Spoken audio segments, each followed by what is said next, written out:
What's up, everybody? I'm John Middlekauff. You know what I need you to do. Subscribe to our YouTube channel. We got content for days reacting to every NFL game all the time, every single day. Subscribe, like the videos. Let's go. One story that went pretty viral over the weekend, this Brandon Aiyuk situation. And I read Mike Silver and Diana's article. I watched Kyle Shanahan's press conference. I saw Rap Sheet and Garofolo and some of those guys on NFL Network chime in. And I got to be honest, as we head to Monday Night Football and I follow this team as close, if not closer, than any other team in the league, I'm really confused. I do not quite understand what's going on. Because the story broke that Aiyuk is going to give up $25 million and not even fight it. I went, you cannot do that. As a human being, unless you're like Bezos, super, super rich, no one ever just willingly gives up $25 million. And you'd be like, John, what if something egregious happens and he doesn't want it to get out? Well, Kyle Shanahan mentioned yesterday, this situation all started in July. Well, training camp kind of starts in July. What's the worst thing that could happen? He doesn't show up day one in July? That doesn't get $25 million voided. There are still more holes in this story than there are answers. I do not quite understand what is happening. And we don't have enough details because it does not make sense. It does not pass the sniff test. Especially when Kyle Shanahan goes, yeah, I take him back. If he's healthy, he'll play. By no means is it over. Now, maybe he's saying that because some team lawyers tell him to say that. But then Garofolo and Rap Sheet are saying, like, yeah, it's not out of the realm possibility that he still plays this season for the 49ers. I'm like, what? What the fuck are we talking about? This is a story that is typically made for those type teams that win like 2 or 3 games. Underrated part about the 49ers in the Shanahan era, they've won a lot of games, but they've had some weird stuff going on.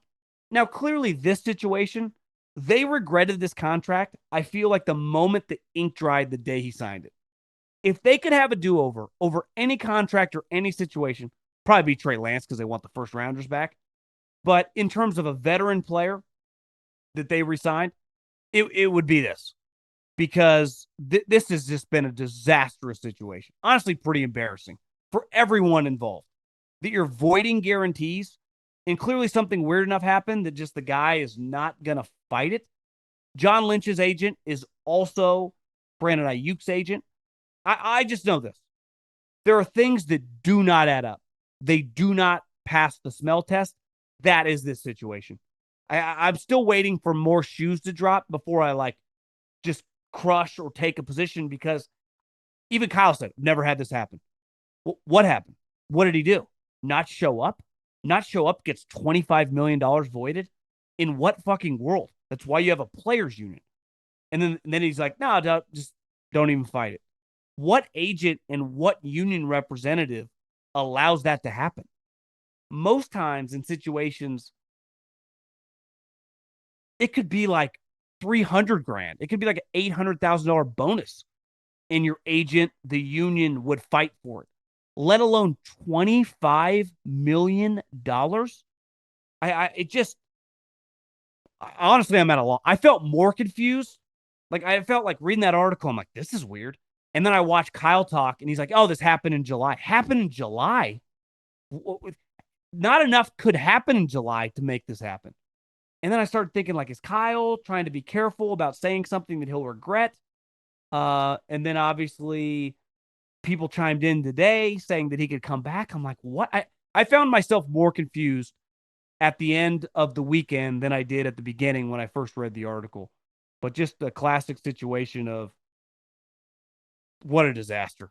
I think the 49ers, if they are able to truly void this money, they got pretty lucky to get out of this situation, because they do not want any part of the Brandon Aiyuk business. Today's show is brought to you by our new presenting sponsor, Hard Rock Bet. There are 3 things to be thankful for this week: family, food, and you guessed it, football. Thanks to Hard Rock Bet, you can easily sneak in some bets, while your crazy uncle goes on his annual rant. Sign up today and you could feast with $150 in bonus bets. Just place a $5 bet. If it hits, you not only get your winnings, but also $150 extra in bonus bets. That's an offer you can't pass up, even on a full stomach. Plus, this week on Hard Rock Bet, you get 3 50% profit boosts, one for each Thanksgiving Day game. Boost your same game parlay or same game parlay max, so your bet pays extra winnings. Hard Rock Bet offers new promos every single day. Download the Hard Rock Bet app now and make your first deposit. One thing I just think we need to talk about a little bit with football. Football is not fair.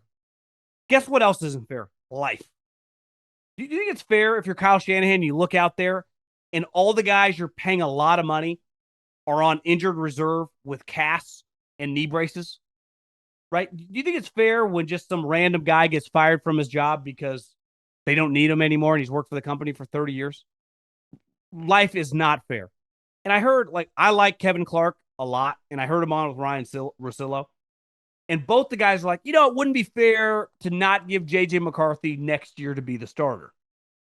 And it's like, guys, this is not sixth grade. We're not teaching life lessons in the NFL.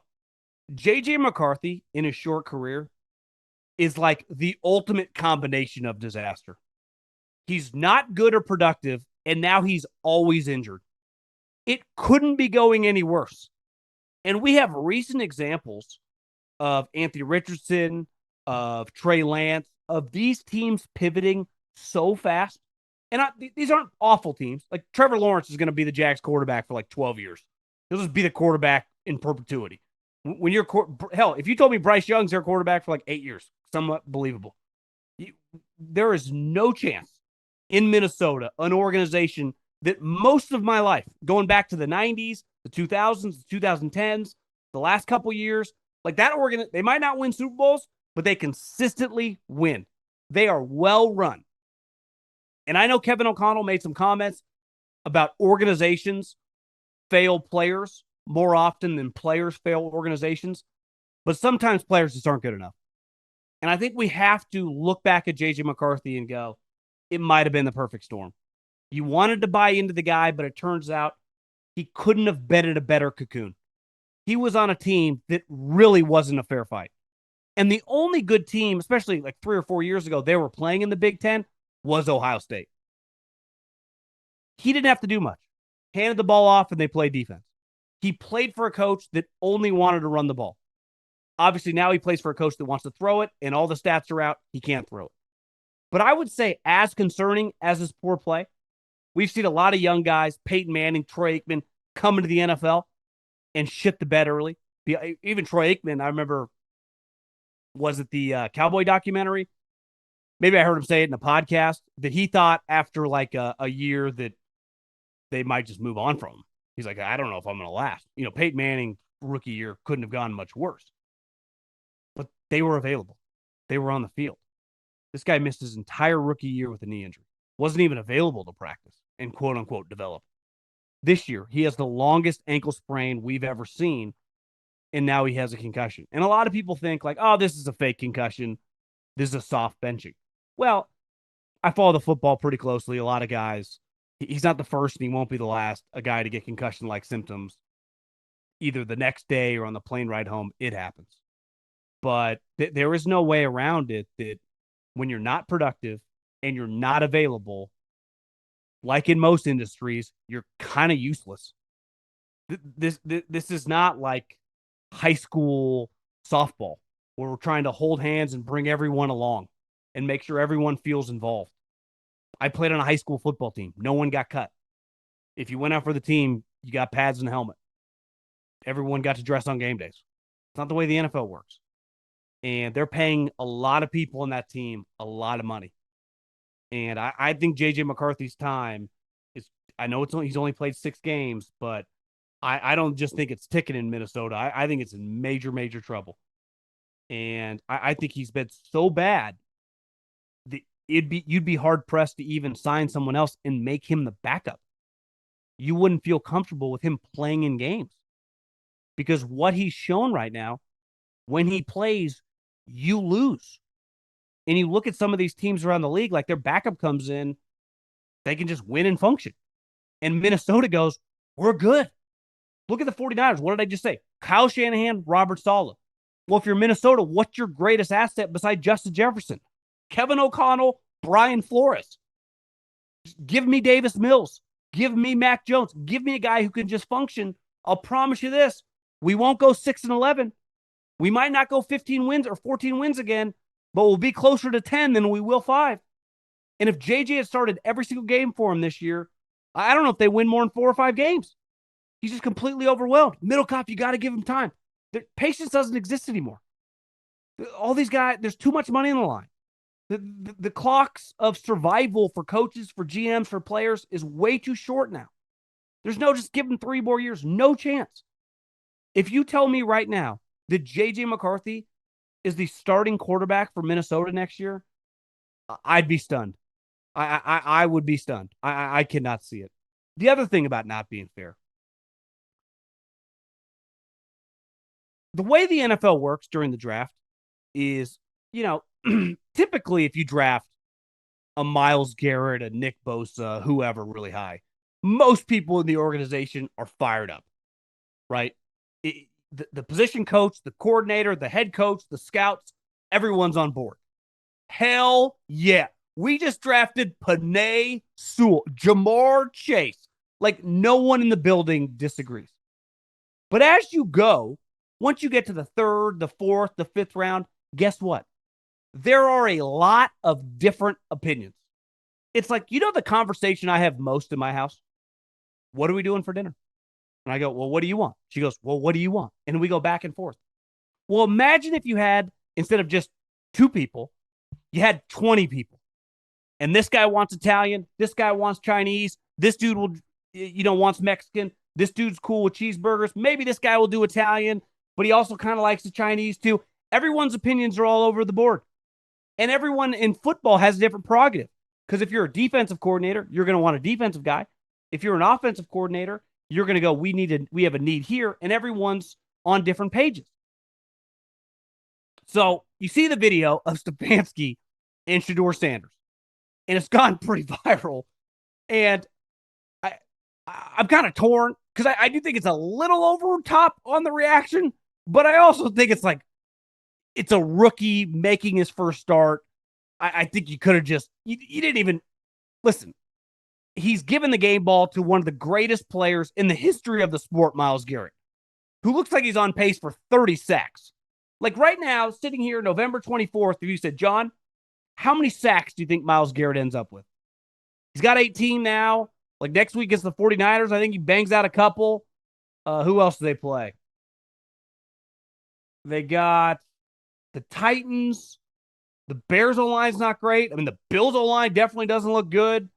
Rodgers can't really move the same. The Bengals O-line, he could end up with 28.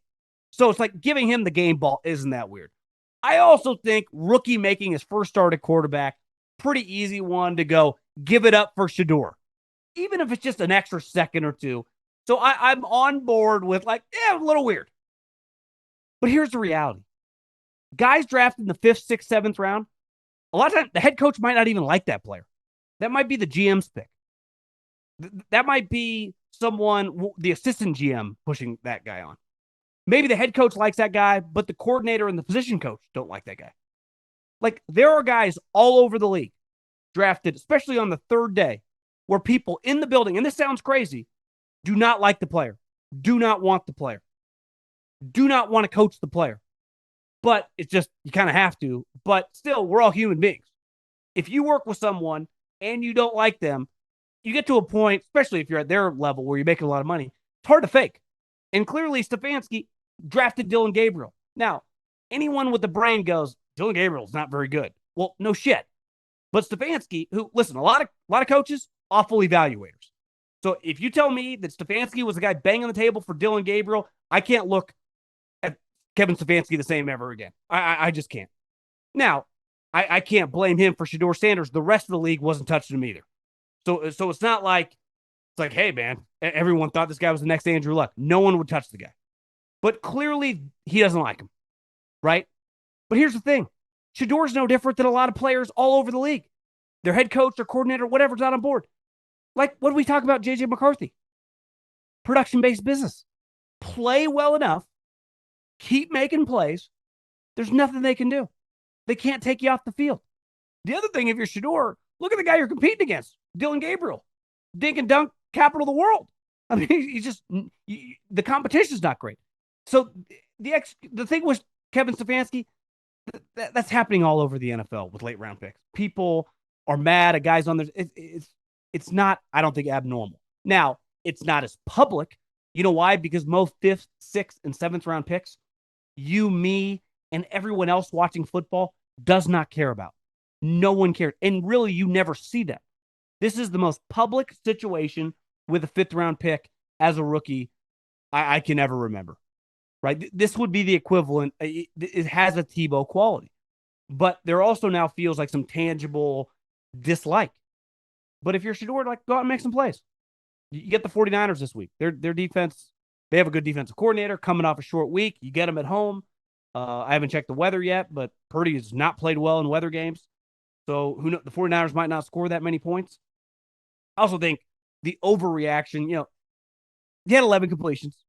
I think they had 11 first downs. The Raiders had 19. So let's pump the brakes a little bit. But like, Shedeur controls all this. You keep making plays. They can't sit you. There's no slowing it down.